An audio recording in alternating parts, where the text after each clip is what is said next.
Bonjour mesdames, bonjour mesdemoiselles, bonjour messieurs.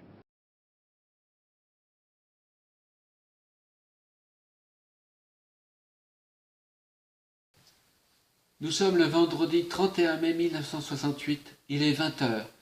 Bienvenue à l'ORTF, l'Office de radio-télédiffusion du Forêt, la voix de son maître. L'atmosphère générale change. L'objectif n'est plus la révolution. C'est pour les partis, de gouvernement ou d'opposition, le début de la préparation de la campagne électorale. Hier, 30 mai au soir, le PCF avait décidé de préparer les élections législatives proposées par le chef de l'État, présentées comme une victoire par rapport au référendum auquel le pouvoir a été contraint de renoncer. Ce soir, Georges Segui nous a déclaré que la CGT ne gênera pas le bon fonctionnement des élections. C'est l'intérêt des travailleurs d'exprimer une volonté de changement. Pour les syndicats, l'obtention de revendications sociales et non plus politiques est à l'ordre du jour. Les positions syndicales n'en restent pas moins fermes, ainsi que en témoigne cette déclaration du bureau confédéral de la CFDT suite au message du général de Gaulle. Les premières constatations du bureau confédéral de la CFDT consistent à dire que les Français se trouvent en face d'un président qui devient partisan en face d'un pouvoir, qui appelle à des élections dans un climat de guerre civile qu'il contribue lui-même à créer. Nous avons entendu des propos qui, par un amalgame insoutenable, assimilent à des vulgaires insurgés contre la République tous les travailleurs et toutes les jeunesses de France, et du même coup tous les citoyens qui, dans tous les secteurs, y compris dans les milieux gouvernementaux, ont, depuis plusieurs semaines, apporté leur compréhension et leurs appuis aux travailleurs et aux jeunes. C'est un chantage inadmissible à la peur et à la dictature. Pas un mot sur les motifs profonds des actions pacifiques engagées par les travailleurs pour leur niveau de vie et pour démocratiser les secteurs de la société et de l'entreprise. La CFDT refuse le dilemme qui lui est proposé, soumission ou guerre civile. Elle ne tombera pas dans le piège tendu par le gaullisme aux travailleurs qui se battent dans le calme et la dignité pour conquérir les droits à l'exercice de leurs responsabilités. Nous rappelons que c'est le pouvoir qui, par sa carence de ces derniers jours, a empêché les négociations d'aboutir et ainsi pris la responsabilité de la dégradation de la situation actuelle. La CFDT, qui n'a pas de leçon de démocratie à recevoir de personne et dont l'attachement aux libertés démocratiques est fondamental, appelle les travailleurs à poursuivre la défense de leurs légitimes revendications et utilise les moyens qu'ils ont encore à leur disposition, c'est-à-dire l'action syndicale et la grève. Le bureau confédéral de la CFDT vient de décider de convoquer son conseil confédéral pour le samedi matin 1er juin et va prendre immédiatement contact avec les organisations démocratiques, politiques et syndicales afin de se concerter avec elles. Oui à l'action syndicale, non à la guerre civile. Dans les services publics, si les négociations sont généralement très avancées, l'activité reste pratiquement nulle. Dans les entreprises, des négociations se sont engagées pour conclure des accords plus avantageux que la négociation de Grenelle. À Matignon, M. Pompidou remanie son gouvernement. 21 postes sur 29 changent de titulaire, mais on n'enregistre que 9 entrées sur autant de départs.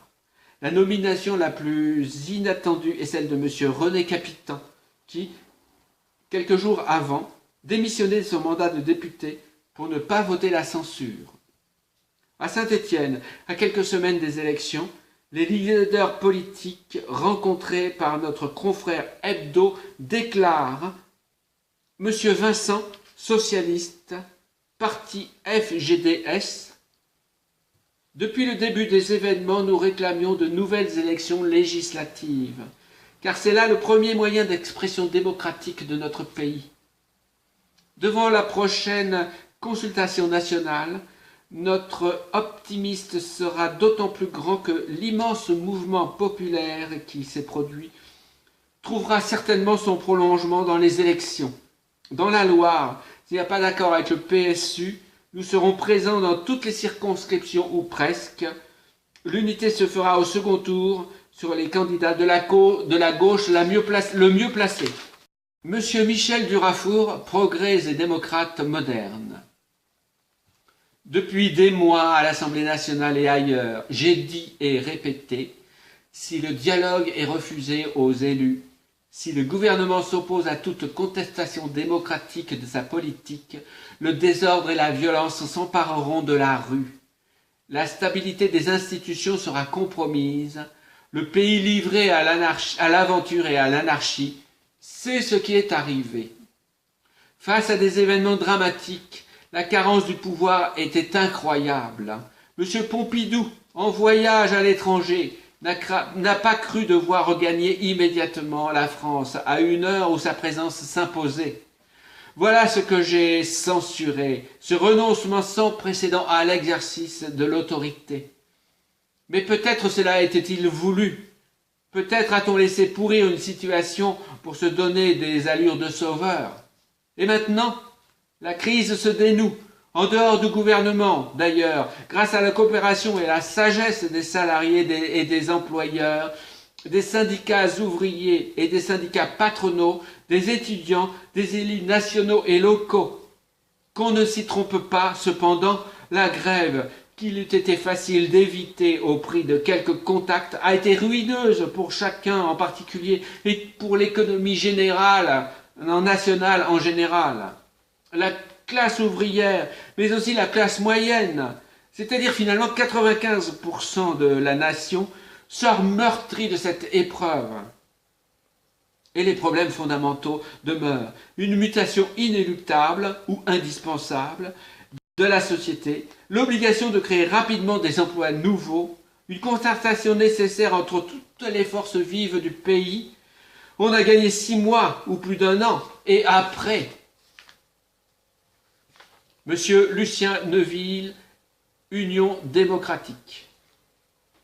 C'est avec soulagement que les Français ont retrouvé, au moment où l'affrontement paraissait inévitable, l'homme des tempêtes, le général de Gaulle, qui a su littéralement galvaniser tout ce qui, en France, souhaite l'ordre et dans la liberté. Le choix des électeurs sera net. D'un côté se trouve le camp de ceux qui souhaitent les réformes dans l'ordre, c'est celui du président de la République, en sachant toutefois que dans ce camp s'exprimeront librement des hommes représentant des différentes nuances, mais appartenant tous à la grande famille nationale et pour une démocratie libre, c'est le camp tricolore. Chacun consentant les gestes indispensables à la réconciliation, pour les uns l'amnistie, pour les autres l'oubli des rancœurs, ainsi un nouveau chapitre de notre histoire pourra s'ouvrir. De l'autre camp, le camp des rouges et noirs, la coalition négative d'hommes qui soient pour assouvir leur haine, soit pour satisfaire leurs ambitions, au mépris du suffrage universel, se couvrent du motif de revendications souvent légitimes et ont porté un coup sévère à notre économie, risquant de nous précipiter dans un drame dont eux-mêmes auraient été incapables de nous sortir. Il n'y a pas de situation intermédiaire entre l'ordre et le désordre, pour les candidats comme pour les électeurs. Les prochaines élections seront celles du choix. Bonsoir.